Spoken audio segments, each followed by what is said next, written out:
Hello friends, তোমরা সবাই কেমন আছো? আশা করি খুব ভালো আছো।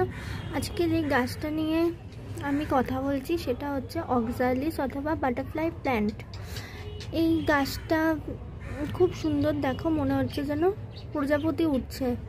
দেখো ফুলগুলো হালকা গোলাপি টাইপের। এই গাছটা দু রকমের হয়, একটা সবুজের ওপর হয় আর একটা পার্পেলের ওপর হয়। ছোট ছোট এর বাল্ব থাকে, বাল্ব দিয়ে গাছটা তোমরা বসাতে পারো বাল্ব তুলে। এই যে দেখতে পাচ্ছ, এই যে বাল্ব, এই যে ছোট ছোট বাল্ব রয়েছে এখানটা। এই ছোট ছোট বাল্ব থেকে তোমরা গাছ তৈরি করতে পারো।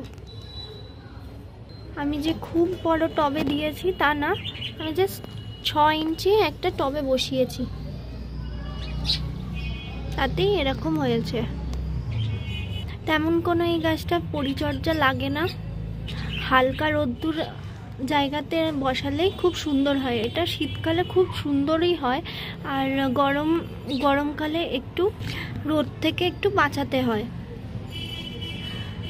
আমি শুধু দু একটা ডিএপির 5টা কি 6টা দানা দিয়েছিলাম ডিএপির, আর কিছু আমি দিইনি। তোমরা চাইলে এই গাছটা এইভাবেই তোমরা বসাতে পারো। আমি যেইটুকুনি করেছি আমি তোমাদের ওইটুকুনিই বললাম। আশা করি তোমাদের খুব ভালো লাগবে, আর অবশ্যই আমাকে বলো গাছটা কীরকম লাগলো। চলো আজকের মতো টাটা।